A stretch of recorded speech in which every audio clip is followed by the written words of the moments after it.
I have never read Dandadan before watching the anime. The first time I heard of it was from a YouTube video recommending people to read this new weird shonen manga. When the trailer for the anime dropped, what immediately caught my attention was that it was gonna be made by Science Saru, which in my opinion is like the A24 of the anime industry. When I heard that they were the studio chosen for this anime, I was like, say no more, I'm sold. The premise was interesting enough that I had a feeling I was going to like this anime. It has supernatural elements and it also has aliens. I knew this anime was gonna be different, and knowing that Science Saru is attached to this project, I was more than hyped.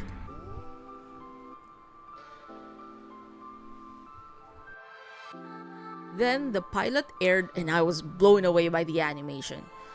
Science Saru really was the perfect studio to make this anime because they have already proven that they don't do things the typical way. One of their most famous works was Devilman Crybaby, which has one of the most psychedelic animations ever. It was the first time I was introduced to their studio, but it wasn't the first work of Masaaki Yuasa that I have watched. When I was a kid, probably the age of 11 or 12, I stumbled upon an anime film called Mind Games, playing on one of the Japanese channels on our cable TV. Honestly, I shouldn't have been watching this film at that age because it did contain some adult themes. Nevertheless, what stuck with me from watching that film was the weird style of animation that it had. It was so unlike anything I had watched before as a kid. It didn't seem polished or pretty in the typical sense, but damn, was it visually stunning.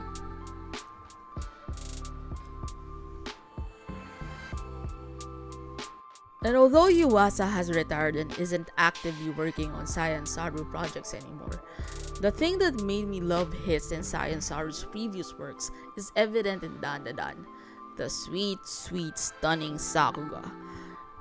The weird and wacky story of Dandadan perfectly fits the way Science Saru does their animations. Even the way they adapted the character designs feels so unique.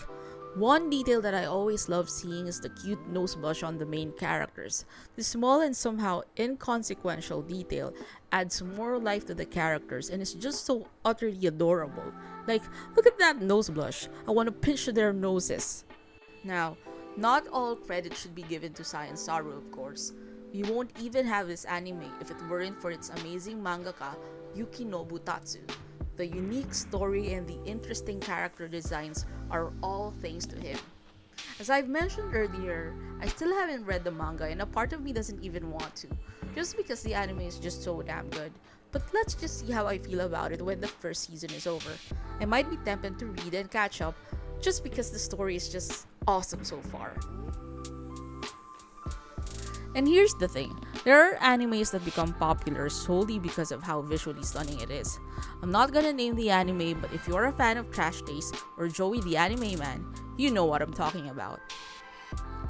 And for me, Dandadan is way more than a wacky story that has sweet Sakuga. One thing that I would like to highlight is how the main protagonists are a boy and a girl.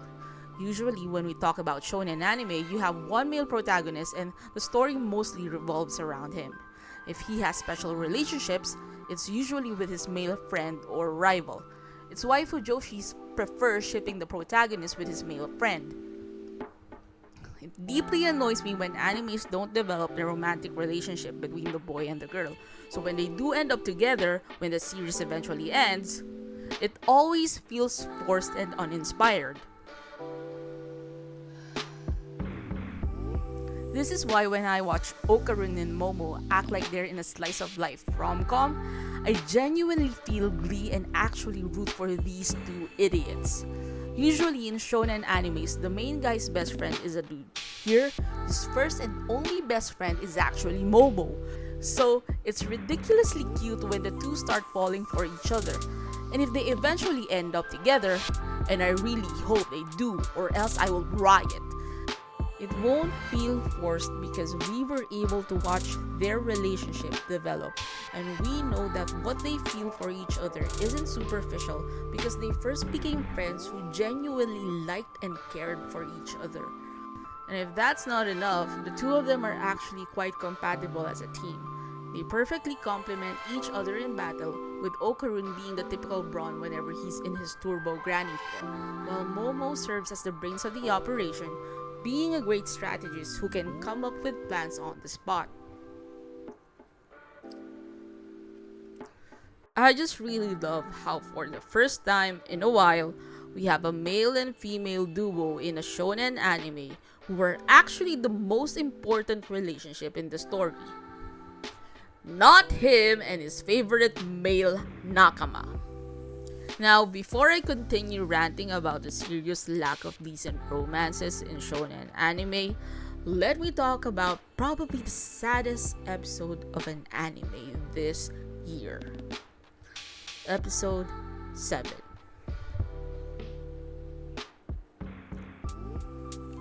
I'm gonna put a spoiler warning right now, so before you proceed, make sure you've already watched episode 7. Because I tell you, this is an episode that you have to experience without spoilers. So, here I'm gonna start spoiling. Being a terminally online weeb, I already saw clips of the episode even before I watched it. Thankfully, they were mostly out of context, so I wasn't really spoiled that much. I saw the rave reviews and how the whole anime community collectively sobbed, saying the episode was a tear-jerker. I knew that the episode was gonna be tragic. I started watching, thinking, I already know there's a tragic backstory. I am prepared. There's a possibility I won't cry, right? Right? Well, I cried. Episode 7 of Dandadan was one of the saddest episodes of anime I've watched in my life. But not only was it a sad episode, it was a beautifully written and animated episode. The latter half of the episode was a game changer. Before this episode, Dandadan was mostly a horror comedy that's sometimes a rom-com. But then this episode dropped and it made weebs all over the world cry inconsolably. I just love everything about Acro Silky's backstory.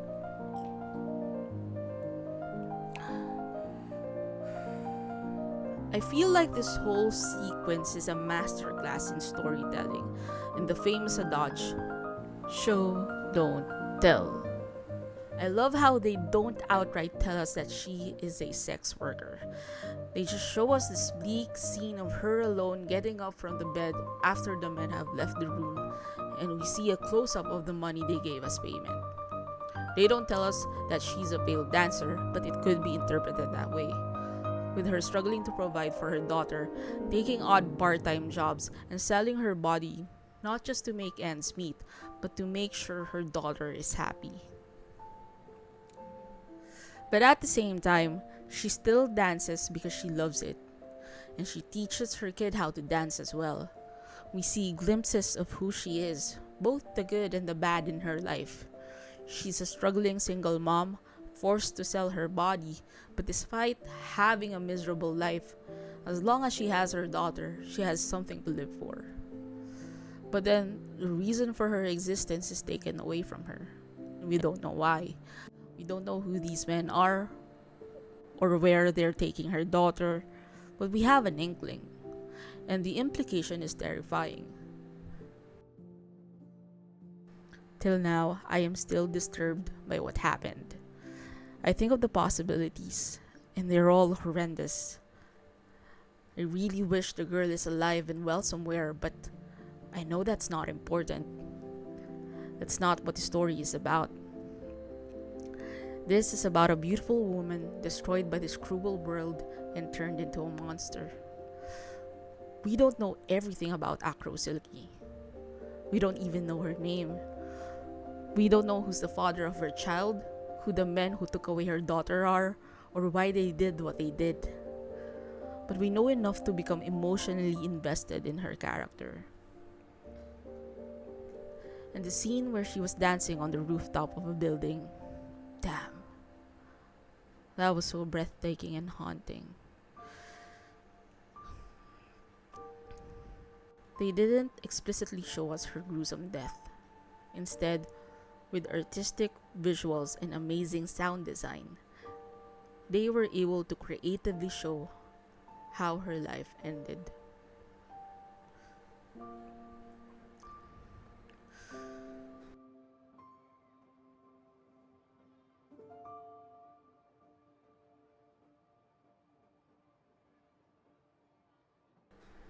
To me, this episode alone is enough reason why Dandadan should be anime of the year.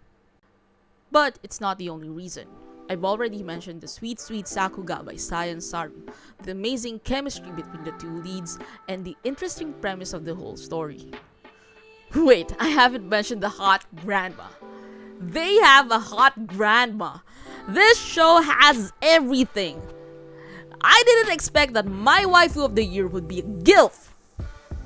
But, joking aside, I'm looking forward to whatever this anime throws at us. As of making this video, I've already watched episode 8. One thing I haven't even emphasized yet, sometimes this show can be creepy too. God, this show really does have everything. I'm not gonna go into more details about episode 8, but it was awesome as well.